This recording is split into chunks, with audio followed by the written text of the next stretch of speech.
items for the council to discuss based on some challenges that staff has faced as we've kind of done some planning on some of the parks improvements that we've been looking at in the last couple of years. So within the last 2 years, we've identified a number, being the city's identified a number of parks improvement projects to be completed. And some of those larger projects have required design work, and we've commenced design work on a number of those projects, specifically the dog park, Lauren Thompson hockey rink, Whipple Beach ADA access, and the Southdale Park playground replacement. And typically, when we identify these projects, whether through the budget process or other council discussions, typically once it's been identified as a project we want to move forward with, we would bring those projects forward to the Parks Commission for a recommendation, bring that recommendation from the Parks Commission forward to the council and move forward. However, based on some of these larger projects and the cost estimates that were presented to staff being higher than expected, it created the need for having this discussion with the city council here this evening. So I'd like to kind of go through some of those challenges and see if there's some areas where we can have some discussion and feedback and get some direction moving forward. So this table represents basically those projects that were identified in the last couple of years. This is in the memo. Just go through these kind of one by one if we could. We've got Whipple Beach Master Plan study. That project was identified as an opportunity to study Whipple Beach in its entirety from a Parks Master Plan perspective. That property grew in size. The council acquired that additional land. We've never really done any planning beyond the initial land base for that park. In addition to that, we've got the lease with the YMCA. As they continue to do their planning efforts, it's good for us to all be planning at the same time if there's a need to have discussion on various things. So we've earmarked the potential to study that park property in much greater detail. So that's one project. We can talk a little bit more later on too, but I just want to kind of introduce each of these to begin. Southdale Camp study. CAMP stands for Capital Asset Management Plan.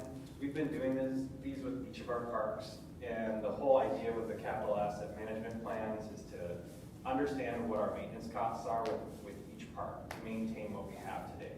So we've been doing these camps, if you will, one park by one park to try to develop those cost estimates. What are all the facilities? What are their ages? Kind of where is everything at in its replacement cycles? So we can have a better understanding of the expenses to operate our park system moving forward. And then the next item is Whipple Beach ADA access. That's a project that got identified through a request to the city to have more handicap accessibility at the beach. We did do a cost estimate, a detailed cost estimate, and it shows that estimate on the chart, as well as all the other projects. Moving forward, Lauren Thompson Park rink options. We've got a number of different, there's a base option shown here at $208,400, and then there's base plus all these other options, okay? And we can dive into each of those. There's charts and tables in the packet that goes into what each of those additional options entail. But basically what we're looking at here is the base option is just taking the rink and replacing it with wood boards. That's the base option, keeping the interior as gravel. And then as you move up in higher options, you get into higher amenities, right? So the highest amenity option would be an option with full hockey boards and a concrete surface in the middle, so it could be used as like a sport court in the summer, with all the trails and sidewalks added around as more of the higher amenity options. So there's options on a number of different options on that park project. Whiskey Creek Bridge Foundation, that's a project to help with the foundation for bridge for a trail that goes around Whiskey Creek Pond project. Southdale Park Playground, we have been working on park playset replacements over the last few years. We've got Oscar Christopherson Park playset was replaced, and then we moved on to Laura Thompson Park. Both of those playsets are new. Southdale is the next playset that needs replacing, and so we have an estimate for that. And you'll notice there's a chart here on the side here, or excuse me, columns on the side that talk about the funding sources and where those funding sources are coming from. So obviously this one shows a combination of both park dedication funding and levy funding. The council sets aside $45,000 annually for park playset replacements. Next we have the Baxter Dog Park. That has a base option for building out the dog park, and then there's also base plus bonus options cost estimate as well. So when you add up all these projects that have been identified in the last couple of years, you look at all the costs, and this table represents in terms of what's old and what's in the totals, just what happens if we select all the highest amenity options, what do those numbers look like? Obviously, then when you look at how we would traditionally fund those improvements, being primarily the park dedication fund, we definitely have a situation where we don't have sufficient funds in the park dedication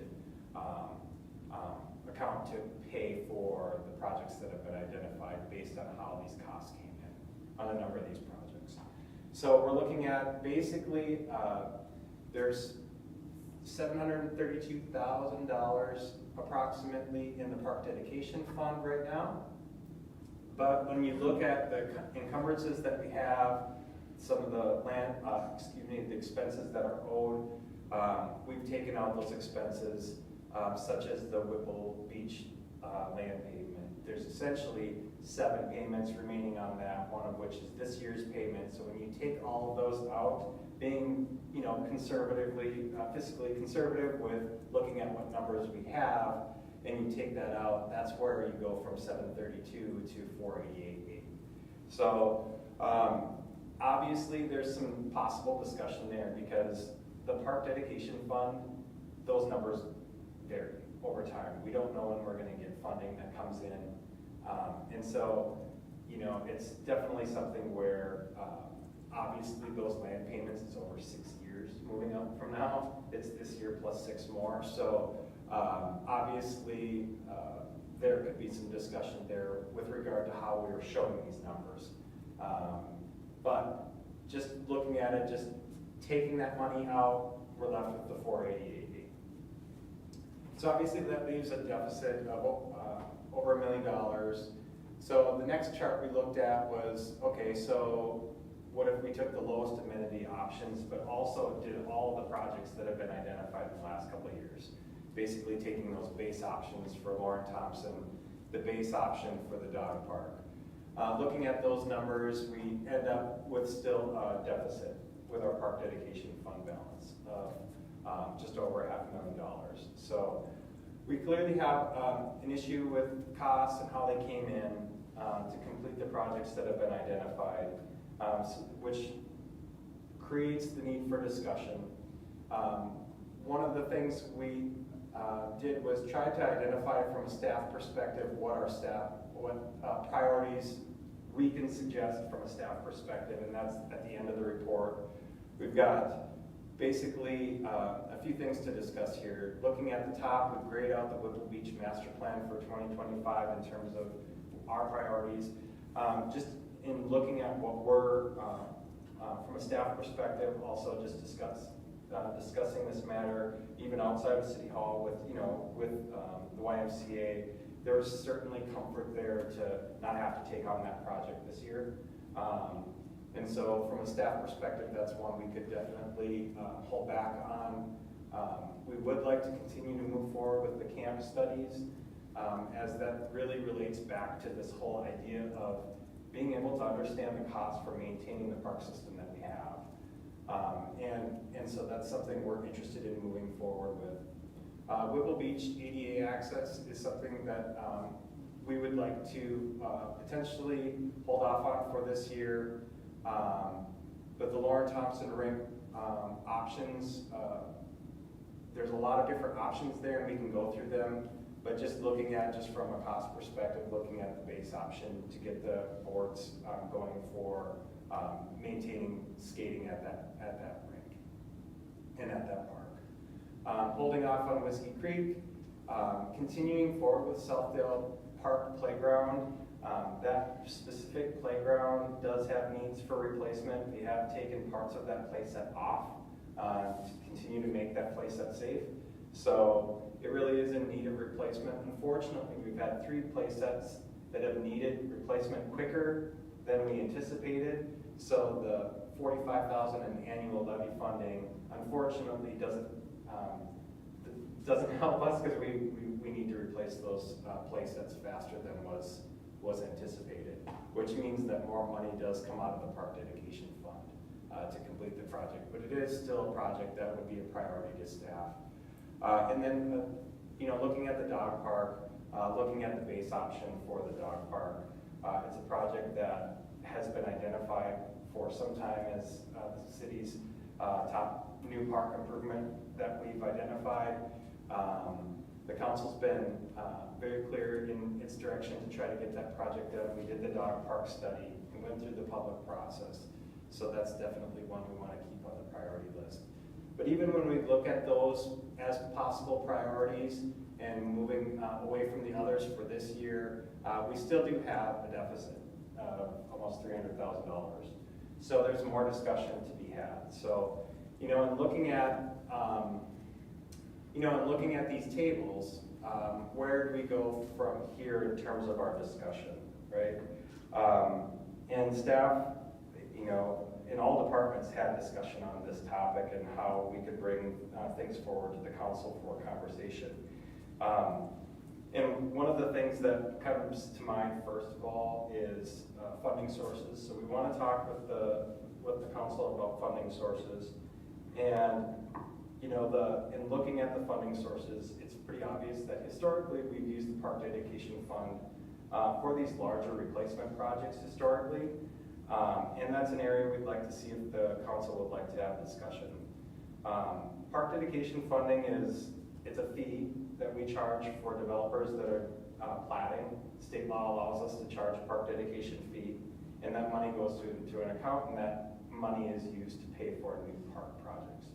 But a question's been raised, in terms of some of these projects and what is new, right? This whole idea of what's new and what's maintenance. If you look at the Lauren Thompson Park rink options here, I think this represents an example of a potential discussion item here. And that is, if you were to take the Lauren Thompson hockey rink, which is currently a hockey rink with boards, you can skate on it, it's got a gravel surface on the inside, so in the summer, it's not a sport court, and we replace those hockey boards with hockey boards. And it goes from a hockey skate rink to a hockey skating rink. And really nothing substantively changes. I think it's safe to describe that as a replacement project. Well, is that new or is that a replacement? And I think the thing that comes into play here for discussion is when we do new projects, which are clearly new, that's very clear it should come out of park dedication. And then we have all of our levy discussion with the maintenance department, which gets into the idea of replacements, potentially. So the question is, does the council want to have any discussion on having further definitions on how we consider when projects are replacements versus new? Does the council want to have that discussion? I think there's obviously impacts to making decisions one way or the other for this. Obviously, if you continue to use the park dedication for like a hockey board replacement, that limits the amount of new projects that the city can do for new park projects. On the other hand, it helps with the levy discussion, right? Because if you transfer to those issues to the levy, then that's a problem with the levy, potentially, in terms of those costs have to come from somewhere. So just wanted to get the sense from the council on where if that was an area where you'd like further discussion. Obviously, what we would do historically to replace like hockey boards with hockey boards, we would have charged that out of park dedication if we had that funding source available. But I think that's a potential discussion. If you're going from an improvement to the same improvement, could that be considered maintenance, or do we not want to do that? Obviously, it can get gray, really a gray area. If we did the LT rink with all of the options added, it's now a hockey boards plus a sport court in the summer. It's considerably more, 3 times the cost of the base project. One could easily argue then, very easily, that that's a new project because it offers new amenities. So that whole topic of discussion is something we'd like to pursue. Obviously, the levy dollars that we do with our budget process is for parks maintenance expenses, okay? And we have those discussions annually. And then we also have, from a parks perspective with the levy, the council's also set up funds from time to time, specifically the one I just mentioned is the $45,000 annual fund that gets put in place to help with place-up replacement because the council identified that as a need going forward. Beyond park replacements, another area of discussion we'd like to have for council discussion is the idea of other funding sources. It was a number of years ago, we had a joint parks council meeting. We talked about the idea of are there other funding sources beyond this traditional park dedication fees, the levy, and we discussed all of those at that time. We had identified park priority projects at that time, most of which those projects have been completed. But I think there's some other things that we could also discuss at this time that might help this discussion. Things like grants, donations, user fees, vending, all those types of things come up as possible funding sources for parks improvements. One of the things that we wanted to just express is that we have and will continue to pursue grant opportunities as we can for various park improvement projects. Sometimes they make good sense to apply for it, sometimes they don't, depending on what the situation is, but we're open to pursuing grants as needed in the future. The other thing that we wanted to just spend a little time discussing is this idea of donations. There's been lots of discussion on donations in the past. There's been some concerns raised about donations in the past, so I wanted to cover what those are and see if there's interest in further council discussion. One of the historic things that have been brought up as a concern with regard to donations is the idea that we have this park dedication fee. We charge our developers, our business owners, park dedication fees to develop in our city, and those might be the same people we're asking for a donation. So are we comfortable with that? That's one whole topic. But I think another aspect of that conversation is the park dedication fees, based on how we're developing and how we can charge under state law, are definitely not providing enough funding to maintain our park system and potentially grow as well. So based on how costs are coming in and what we're collecting, we can't predict park dedication fees and what we're going to get into the future. But looking at the past, in the last couple 5-year increments, it's probably safe to say that we've been able to generate about $1 million every 5 years based on how we're developing. Okay, that's and that's with developing pretty not aggressively, I would say pretty rapidly, a rapid growth rate in our city. The last 5 years, that's about how much we've been able to accumulate. The 5 years previous to that were probably a little bit slower. So it really depends on just how it goes. But when you look at these costs, you look at doing a hockey rink replacement, you can spend very quickly what's taking years to save in that park dedication fee arena. So it creates challenges moving forward for the whole system. The other issue, or not issue, but question that comes up with donations, at least in the time I've been here as it's come up in the past, is this idea of, well, what if what if a city representative seeks a donation and we get a donation for part of a project? So let's just say that this person's willing to donate concrete block towards some sort of construction project, and that concrete block is great, the labor and the materials are donated. But if we get that donation and it's not part of a project that's already been fully agreed to by the council, then are we getting in a situation where we get a donation that corners us into spending more on something that we weren't already otherwise planning for? And that donation could end up having an impact if it's not part of an already vetted project that we were already planning to spend. So that always gets to be a challenge when seeking donations. Does the donation steer us into spending more than we had already planned? So that's another topic that has come up in the past regarding donations. So I think the last piece of this discussion that staff wanted to raise is this idea of our capital asset management plans. And I think this discussion is a big discussion. It's hard to just like holistically come up with all the answers to this. But I think one of the things that we fall back on is the capital asset management planning could be very helpful to this discussion, and we're not quite there yet, so all we can do is explain where we're at. We've been doing these camps for each park, trying to get a handle on all of our maintenance costs for the whole system.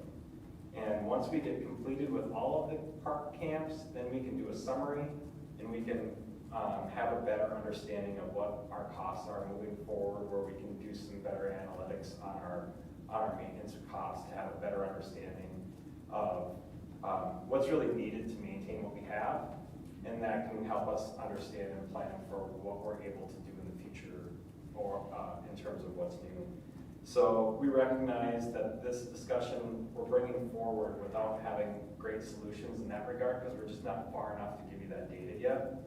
But the reality is we do have a number of projects that were identified in the last couple of years to be improved, and so all we can do is bring up these challenges from the funding perspective so that we can at least have the discussion on how we move forward for now. I think the last thing I wanted to just point out is the summary of our requested discussion topics. One, we wanted to have discussion on newer maintenance, and if the council wants to have further discussion on that topic.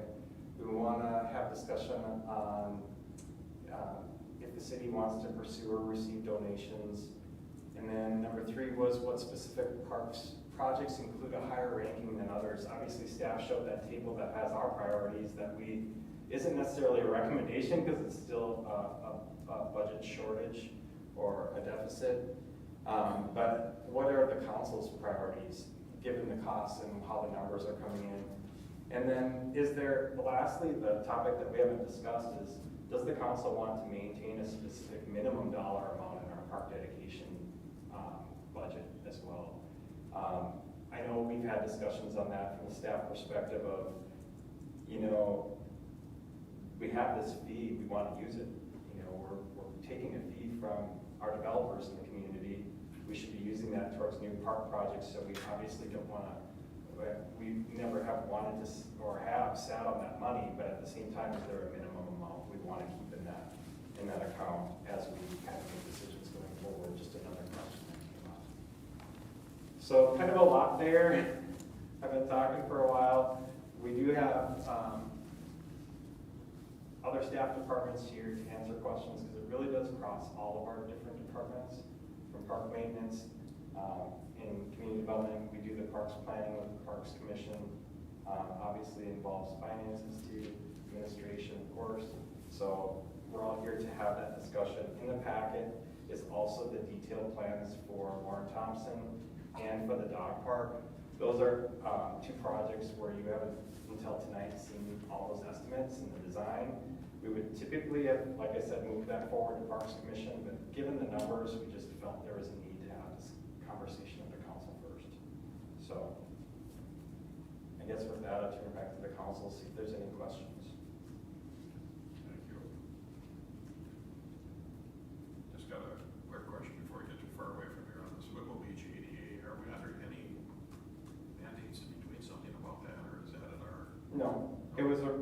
request, and Trevor, you can jump in, but Public Works received a request some time ago from, I believe a resident. I believe it's a resident. It's a resident that's in a wheelchair. That just asked for better access to the beach. Yep. Well, council, that's a lot of stuff. I think it's sticker shock on steroids. Yeah. Yeah, our parks are just the jewel of our city, and of course you all are aware of my love and desire to have a nice dog park that people seek out. Go ahead. Can you explain to me, Josh, and I should understand this, but I don't, with the levy dollars, what was it, 45,000? Is that something, is that the amount that we get every year and that's carved in stone, or how does that work exactly? No, I mean, and we could have Brad or Jeremy jump in too, but that's an amount that the city council identified when we knew our places were all facing later years in life, and we were gonna have a lot of expenditures coming up to try to address replacing all of these in a shorter amount of time, just based on all of them aging. So it was discussed as part of a budget process, and the council, I don't remember how many years ago when we established that annual levy funding of 45,000, but it was probably 4 years ago, maybe. About 4 to 5 years ago. About 4 to 5 years ago, the council decided to allocate that amount each year to help cover those expenditures. At the time of the budget, that 4 or 5 years ago, Park Supervisor Hondo made reference to the council that the playground equipment was aging and would need to be replaced. And based upon the current trends of the cost, would be in excess of X number of dollars. And during that conversation, a council member indicated, well, we're replacing it over a 10-year period, 45,000.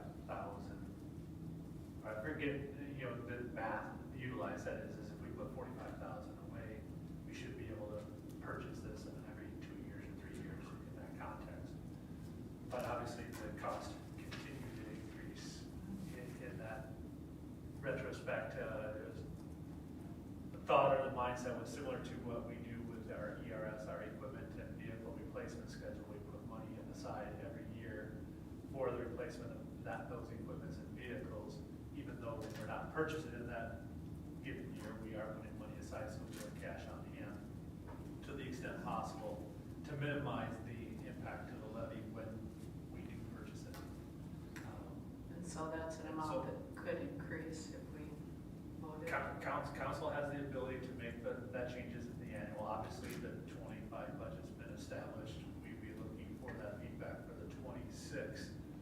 The one thing I wanted to add to what Mr. Doty had indicated, those camps are intended to help us from a financial standpoint too, so that we can project what that is, do similar to what we're doing with the ERS.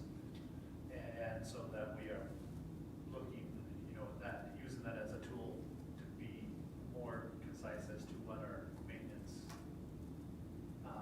requirements are within the park, so that when a playground equipment is needed to be replaced, that we have money set aside in that regard. It's a similar process to what the Fire Advisory Committee did years back to try and financially project the ongoing cost of providing fire service. The goal or objective is to take away the peaks and valleys, because you're gonna have years where you're gonna have maybe X number of millions of dollars of projects, and you might have, or repairs or replacement, and you might not have anything for a few years. So taking away those as it flows and trying to get to a more of a constant, so we're budgeting this way instead of. Well, it's safe to say we've had a peak of needs with playground equipment replacement the last few years, so. So looking at that, since there's $45,000 basically earmarked every year for this, is it drained? Like, is that kind of what we're looking at right now? Yeah, just So for. there's no balance left in there at this point. Right, we would have 45,000 this year to contribute towards basically our next play set replacement, which is Southdale. So when you look at the estimate that was identified with the budget for our Southdale's play set replacement was $146,400 to give us a new play set. Gotcha. At So that like, part. because it's been, I think the comment was like, this has been going on for 3 or 4 years or something like that. Right, and we've been using the allocation in the levy plus using park dedication to fund those 3 play sets. This will be our third. Yeah, so the first year was Oscar Christopherson. Correct. Last year was LT, this year it's Southdale. The problem is we've done one a year, If you and it do takes some more years. If you're to doing finish. 140, 146, I think the OK Park equipment was a little bit larger in size, but it was more like 160, 170 if I recall correctly. So you take that 4 or 5 years with just the two, we've spent more So- than what's been put aside, that 45,000 a year. So I spent a lot of time at OK Park with my granddaughters, and that's replacement, but there's no comparison to what used to be there and what it was replaced with. So in my mind, if we're getting new hockey boards, they're gonna be nicer, better, and they should be than what's there now, but in my mind, the way it works, that would be a replacement. Yeah, it gets tricky when you look at that because not all replacements are created equal depending on what the condition was before. I mean, when we built the pavilion at Oscar Christopherson Park, what was there previously was a very simple pavilion and a kitchen attached to a bathroom that was just really aged, you know, and what we ended up with was our community's largest pavilion and pavilion kitchen. It's not even comparable to what was there previously. So that's maybe, you know, you could argue that's a replacement because there was a kitchen and a pavilion. Well, is it the same type of replacement as hockey boards for hockey boards? Yeah. It can get gray real quick when you start to think about that. That's why we raised it, like, should we have further discussion on how to maybe define what a replacement is if there's interest? Because there's a lot of variables in that. So I have a general question. Are there any restrictions from the state on how these park dedication funds can be used? Or is there any guidance from the state as far as, Yeah, there's a state statute for that. okay, Yeah, and it's supposed to be used for new facilities. We shouldn't be putting that towards anything but new park facilities, my understanding. do they define new? Or We'd how have to- far? We'd have to check to see. We're happy to provide that data if you'd like. I can't recall, it says park improvements and how that's been defined. Yeah. Through court cases and things like that, I can't recall exactly. We could definitely get that information for the council. Because we want to make sure we don't go against Yes. statute. Because I know Of kind course. of the conversation we were having with Visit Brainerd, we're responsible to make sure that the lodging tax dollars go to the right place. Right. You want to make sure that this is, Yeah. And I think based on that conversation, I mean, if you stopped me right now and said, we have to spend park dedication on the things that are listed up there, and we didn't do the research, I would have to say that there's no way we can spend that money on those hockey boards. Like, hockey board for hockey board does not seem like new in the sense that it's a new amenity, it's a new item, but Right. I don't know how that would work, so I need more information to know that we could spend the money out of park dedication on that one for sure. I feel like based on the limited information I have, like the dog park seems like something you could, because that's a whole new park, Yeah. obviously not replacing something, and that's the trap that, like, my biggest concern with this whole conversation is clearly we're not levying enough for maintenance. If we're going down to 0 every year and we have 145 instead of 100, or instead of 45, that needs to be spent. And if we, regardless of the talking statute point, from a pure, like, prudent budgeting perspective, if we're sneaking in maintenance through park dedication, it's allowing us to cheat our own knowledge of our debt load that we're taking on when if we add a new park, to use the dog park as an example. So we added it for 457.4. How much are we adding to the levy to maintain it? And if that stays flat 45, we know that's not going to work. And that's probably our current plan, is to keep that 45 flat unless we change trajectory. And I think that we've got a pretty big backlog of, we've added parks, but we have not fully understood the cost of the added parks in the long term. Question regarding the donations too. Josh, you used the example of, and I didn't totally understand it, which is nothing new, but if someone donated concrete blocks, sometimes that can add to an increase in cost for us. So if I were to seek donations, or any one of us, would it be better to ask for financial assistance versus service, and have the organization identify what those finances can be used towards? Or what would you suggest? I think, and I don't want to speak on your behalf, Mr. Doty, but in that context, I think we're looking at it from a global standpoint, not just specifically the. I'm sorry, what? Looking at it globally, obviously, if you look at the context of the park, there's phase 1 and phase 2. The components that are included in phase 1 and phase 2 are movable.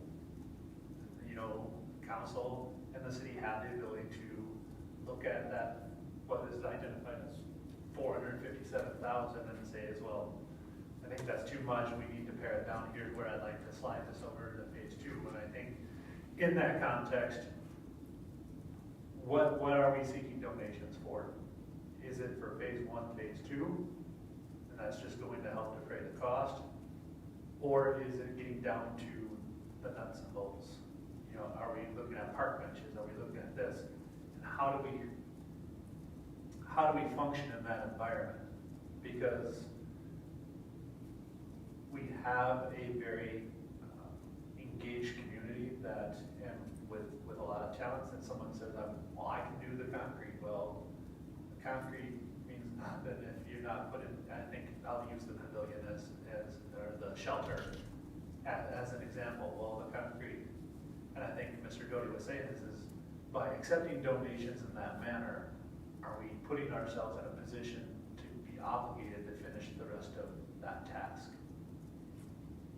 So in that context, we want to be able to, if we're going to go out and seek donations, or allow individuals to, or groups to go seek donations, under what context are we giving that permission to do, one?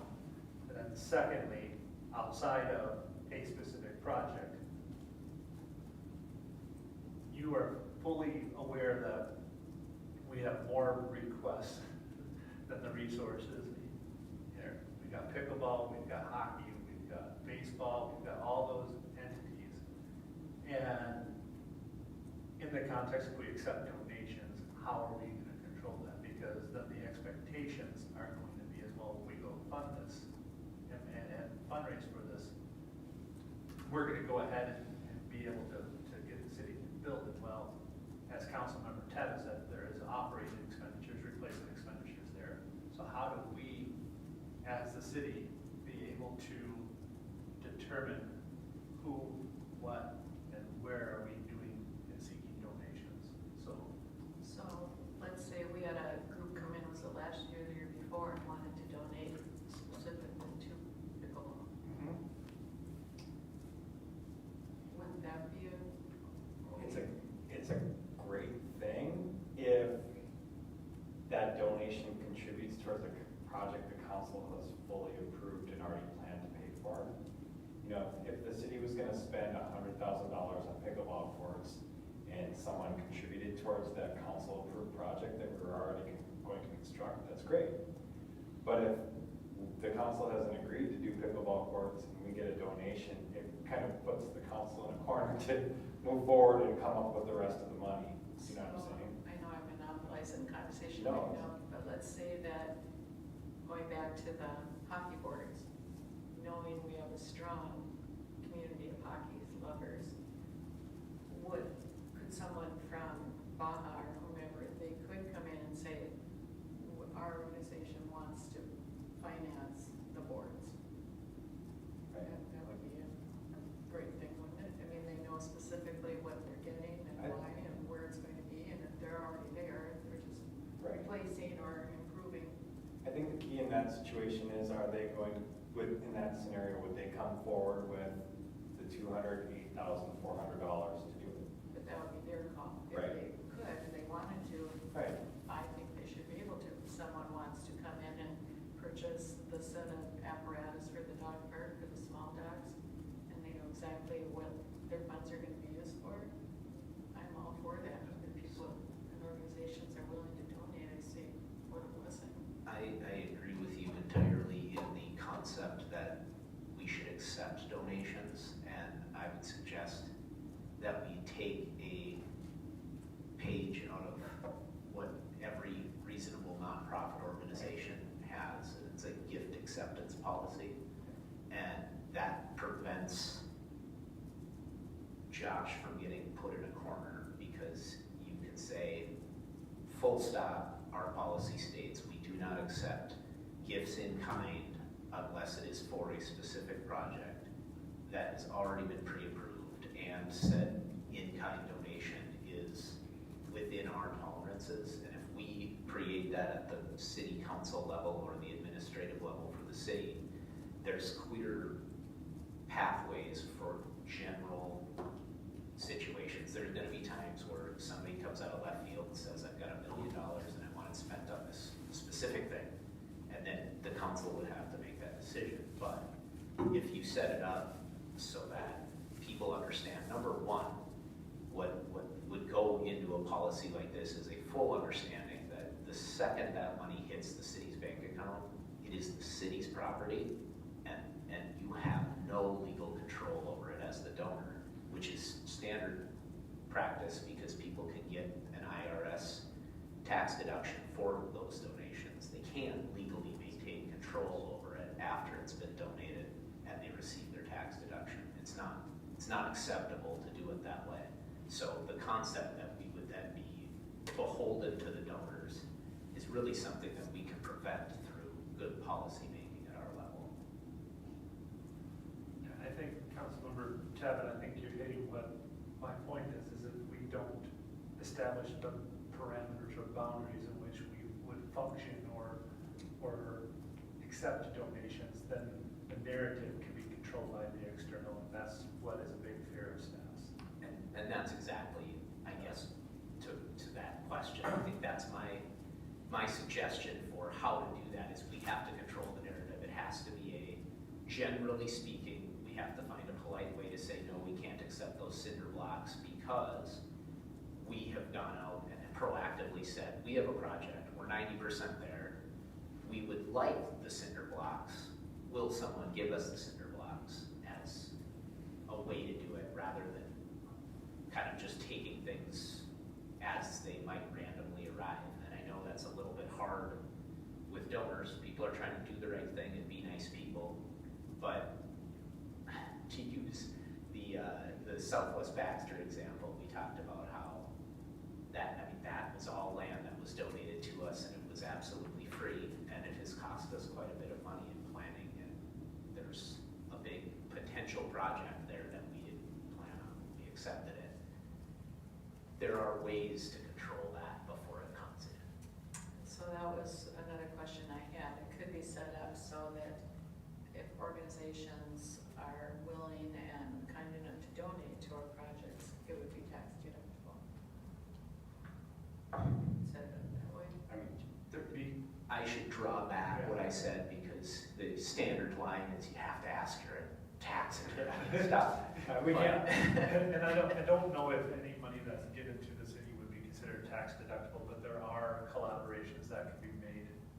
And I know in other instances, not necessarily in a local unit of government, that we can explore that, with the community foundation or something of that nature where there can be tax deductible, but still be under the control of the city. I know that they do project-driven fundraisers and funds for a specific project. They come and go. So I can have conversations with entities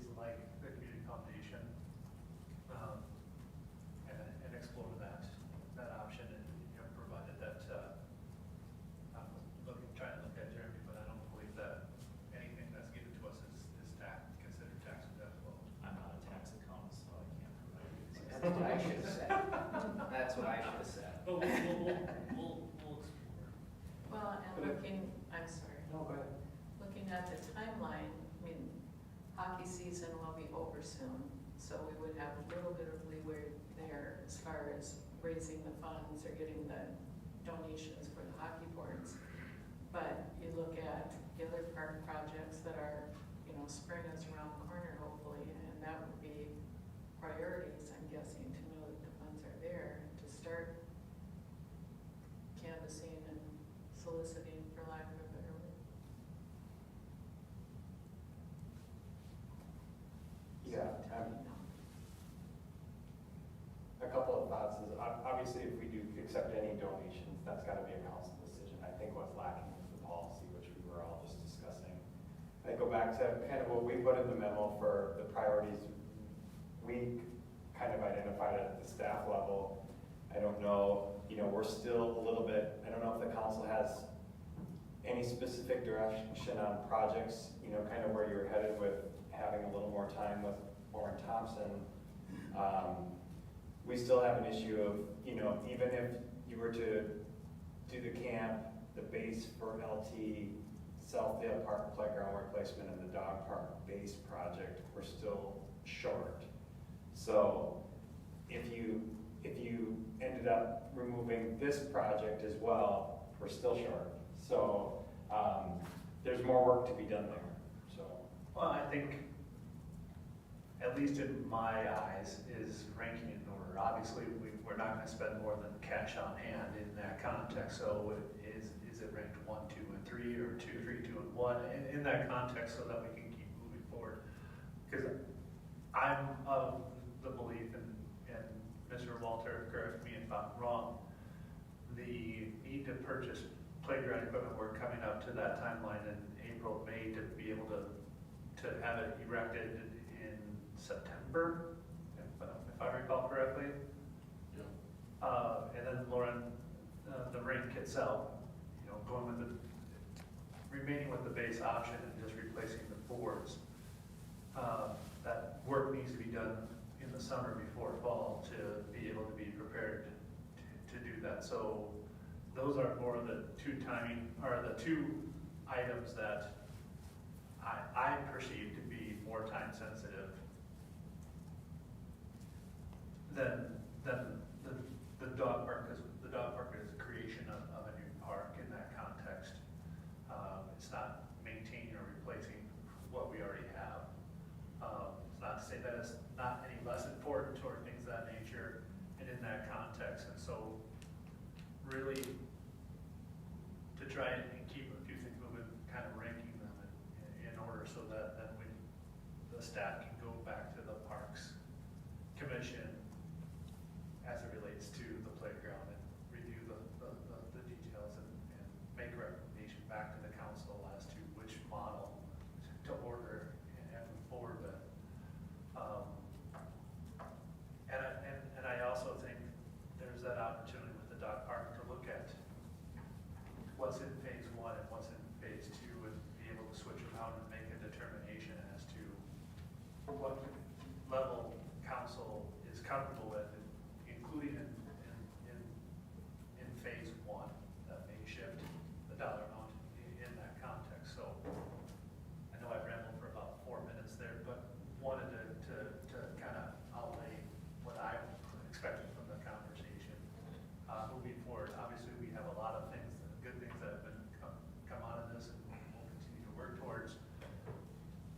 But I do think that at a minimum, we're really looking at the council as priority, you know, ranking and things of that nature, so that we can get a feel and be able to move forward with what is in the top priority, and make sure that gets moves forward, I should say. So. Now, just to add to that, I mean, typically with Lauren Thompson, Dog Park, Southdale, we'd be going to that Parks Commission in February to start talking about and having them make a recommendation on projects. And within each project, there's opportunities to have it be more or less expensive based on how we're looking at the various options. And we can dive into those details, but it would be helpful to know if there's a higher ranking on any of these, as some general guidance to the Parks Commission. So I've got 2 items with the listing that we have right here.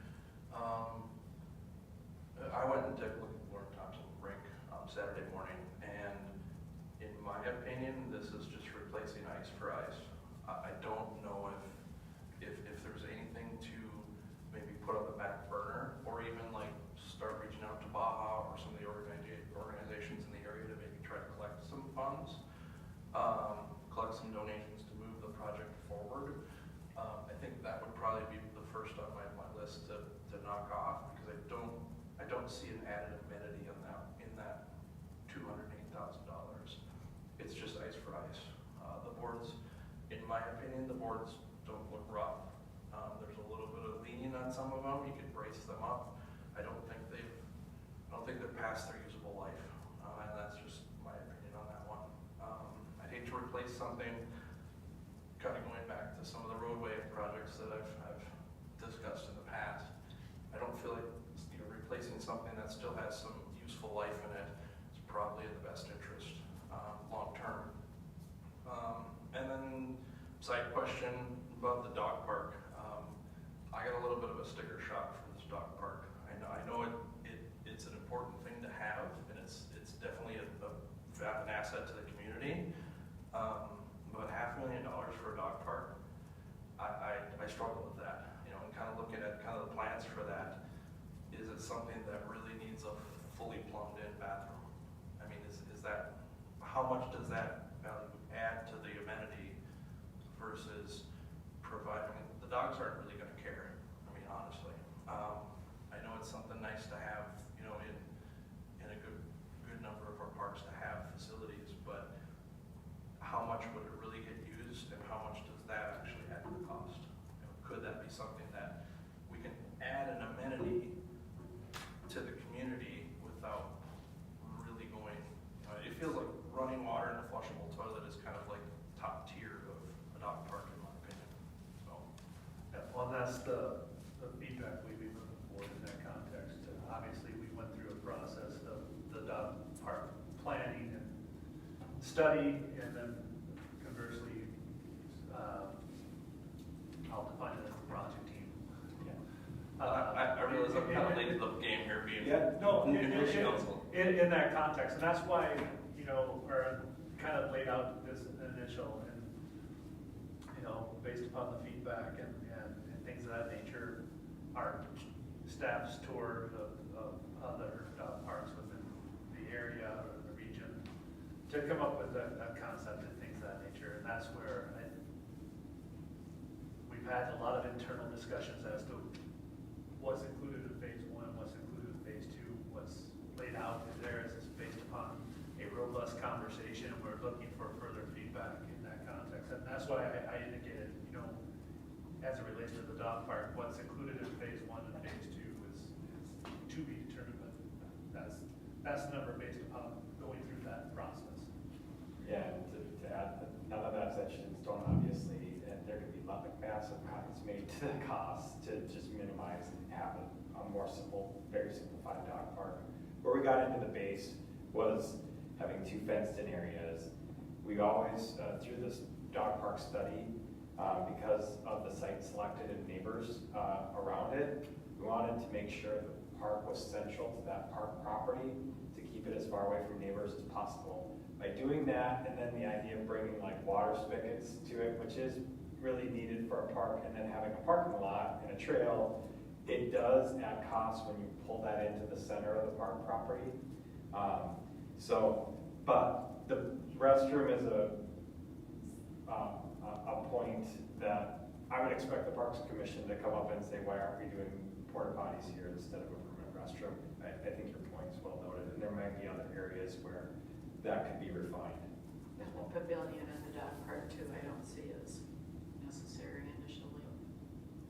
I mean, it'd be great if we Right. build a simple version, I and it agree. gets just infinite use. Like, people are just excited about it, and it's like, okay, well, now that it's being used and there's demand, what's that next tier? Pavilion's not in phase one, it's not in the 457, Right. it's in It's the in the- 784. Okay. The bathroom would save you about, going back to a porta potty like we have at Jewelwood with the concrete slab, the porta potty and the fence, saves you about 57,000. Drops it to about 400,000 for phase one. So I will jump in and Read that, okay. agree with what Mr. Sundberg mentioned. I had worse sticker shock on the $208,000 for boards around a hockey rink. I understand that hockey's apparently a very expensive sport, but that one, I think would be an absolute back burner in my mind if they're still functioning, and I'm gonna choose not to have an opinion on that. I'll take Mr. Sundberg's opinion on that. It's good enough for me. And I was having the same kind of ideas as have been mentioned on the dog park, and that, do we need a paved trail? Do we need a paved parking lot? I know we have to worry about MS4, but could we pave the first 20 feet and keep the dirt out, or get creative with the parking lot? There's a million and one different kind of little cuts that I could imagine on this. 2 fenced-in areas really should not cost more than, I don't know, $100,000. I know city projects end up being more expensive, but it just strikes me as something we could figure out. The problem comes in of being ADA accessible, meeting the government standards, you know, being a municipality. That's where some stuff really comes in, where it's gotta be accessible to all public. So that's where the hard surfaces come in besides the MS4, just putting it out there. Yeah, I think we can have those discussions when we talk specifically if the dog park is board, you know, in that context, the Parks Commission will review it and make a recommendation to that. Obviously, we'll have a future work session to go through the details and determine what that final design that goes forward for out for bidding, so. But duly noted and appreciated, the feedback, comments, appreciated. Yeah, all this feedback helps for us moving forward. But besides cutting it back, do you delay it for a year, you know, and have it as a 2026 project, and do the Southdale camp, do the hockey rinks, and do the playground equipment in 2025, and allow for more funding to come in, maybe find other funding sources for the dog park besides cut it back on size. That was the discussion that we were looking for. What's your priorities of the 4 projects up there? If the all can't go in 2025, do we delay another one of those? Like we've already recommended delaying some of the ones that we had proposed already for 2025. So just well-rounded discussion. And what I'm hearing is the LT rink, and Trevor, I know you had Alex look at that, and if that is a 26 project, it would just be doing some bracing and things of that nature to get it through for another season, right? I think we can get it through another season, yep. If we want to delay it for a year, yeah, I think we could. So I'm hearing the sentiment was that would be out of what's in there up on the screen in black, that would be at the bottom per se. And then we also heard, can we refine the estimates for the dog park as well, Yeah. to get that number lower? Yep. I feel strongly that the dog park should be a priority simply now because the land has been cleared. And I would hate to see it sitting there for a whole nother year and then have to go back and probably re-clear a little bit. Yeah, as much as I'm beating on the price of the dog park, I echo that too. I think it's, With a much scaled down version, we can still make it a beautiful park. It can be an attraction and well, to talk about running the water all the way up to, I mean, does the water need to run all the way to the actual middle of the park? I mean, you can walk a little bit and get water for your dog. I mean, yeah, as long as water's on property. exactly. Sure. I agree with that. I don't know if we helped or not. You did. You did help. This is tough conversations to try to figure out in just one quick shot here, but appreciate the council's feedback. It's all been helpful. How close are we to the citywide camp, like as far as like number of parks evaluated? How many more do you have to go? 2 more, or 3 more? 3 more. I think it's three. I think it's 3 more after this year. Including Southdale. Okay, look for a motion to adjourn the workshop. I'll make that motion. Second. All in favor? Hey. Aye.